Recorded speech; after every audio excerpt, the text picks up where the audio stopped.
brightness of the late autumn day. Everything seemed to be right with the world. A few playful clouds floated aimlessly, not obscuring the sun, but roaming the heavens on an unhurried mission of discovery. Birds in nearby trees twittered and called. Nest-building was past. Even their parenting duties that had kept them busy providing food for searching, noisy bills was over for another year. Young fledglings had been taught to fly and to forage on their own. Soon they would be forced to test those skills on a first migration. Fall flowers nodded colorful heads in the stirring air. It could not be called wind, for no wind blew, but still there was a shift of currents, just enough to make the flowers nod and the softly turning leaves whisper. It was the kind of day that called for adventure. Virginia felt an unnamed longing to be involved, to go somewhere, discover something, be a part of the world about her in a new and more fascinating way. Perhaps Grandma Marty would have labeled her feelings the restlessness of youth. Whatever it was, Virginia yearned for something different, more stimulating than her day-to-day world. Then her eyes shifted to the parcels she carried. Surely here was all the excitement she needed. A new niece, or nephew. What did it matter?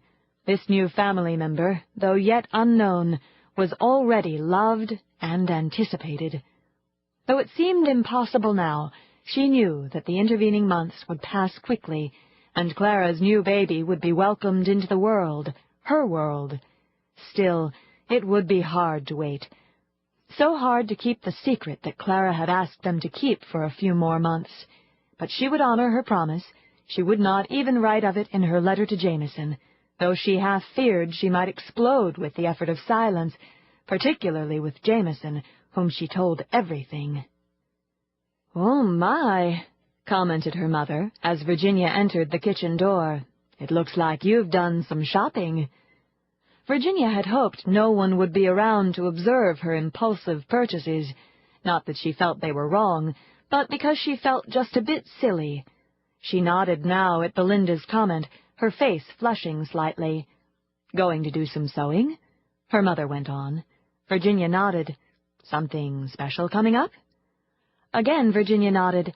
It was special, though she was certain her mother expected something quite different in the packages she carried. "Can I see?"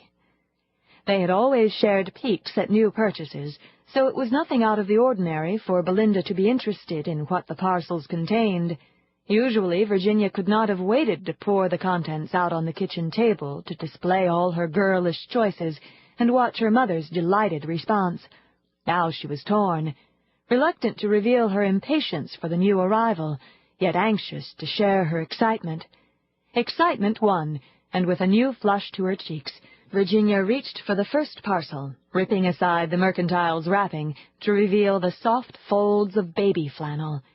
She watched as her mother reached out to gently caress the fabric, her eyes misting. That was all the encouragement Virginia needed. Eagerly she tore the wrappings from the other bundles.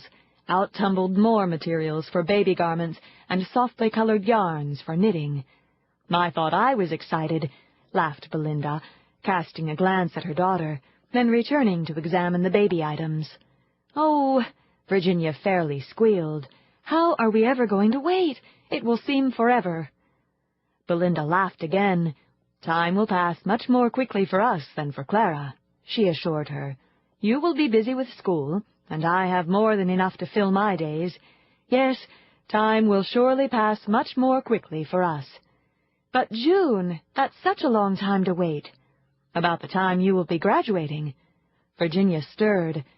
"I had thought graduating would be the most exciting thing to happen," she said thoughtfully. "But now I think Clara's baby—" She let the sentence go unfinished. Belinda reached out and patted her hand. "Time will pass quickly," she promised again. Then she leaned back in her chair and added somewhat nonchalantly, "By the way, Danny picked up the mail when he was out." Virginia gave a shriek and raced across the room to where a lone envelope lay on the small table by the door. Another letter from Jameson. Even excitement over baby garments suddenly paled in comparison. "But Jameson doesn't care much for the new football uniforms. The color—" "Jameson, Jameson, Jameson," Danny exclaimed, clanking his dinner fork on the side of his plate. "All we've heard this whole meal is Jameson. Jameson threw 2 touchdowns. Jameson doesn't like his sociology teacher. Jameson is first quarterback. Jameson runs laps every day before classes. Jameson wears pink pajamas. Jameson—" "He does not," Virginia cut in sharply, then flushed. "I've no idea what color he wears," she quickly amended, "but I certainly didn't say he wore pink." "Well, you've told us everything else about him." "Danny," their father, Drew, reprimanded softly. "Well, I get tired of hearing about the guy," Danny insisted. "I thought you liked Jameson," was Francine's comment, with little sister directness. "I do. He's fine. Just great. But do we have to spend all the supper hour talking about him? I mean, how much can you say? So he's in college. So he's on the football team. So he doesn't like his sociology prof, but likes his—" "I think we've all picked up your message," said Drew, stopping Danny's flow of words. "It's true," spoke the unusually mild Francine. "We hear more about Jameson than we do about Rodney." "Perhaps it's because Jameson writes," replied Virginia, a bit muffed over the entire conversation. "Rodney writes," Francine flung back in solid defense of her older brother. "But he's not on the football team," said Danny, with a shuffling of his body and a flip of his head, "and he doesn't run laps before classes. He studies instead." "Danny?" said his father again. Danny's quick glance toward his father acknowledged the second warning. It would be wise for him to keep his silence. Virginia sat quietly, her face flushed, and her breathing quickened as anger washed through her. It was so unfair of Danny to make accusations against Jameson. Of course Jameson studied. He was getting good grades. He did write much more frequently than Rodney, probably because he had a better reason. Perhaps Jameson's parents didn't hear from him as often either. And of course Jameson kept her well informed of all his college experiences, not just the football games. It was only natural that he share with her his triumphs, as well as his feelings about classes and the professors who taught them. And in a college the size of the one that Jameson attended, wasn't it normal that some teachers would be more admired than others? One by one, Virginia mentally defended Jameson on all Danny's charges, and Jameson passed each test. "I enjoy Virginia sharing the news from Jameson," Belinda informed the table of 5. "I think it's nice that she includes her family." "But," began Danny, then dropped his eyes to his plate, wisely leaving the rest of the comment unsaid. "I'm pleased he's doing so well."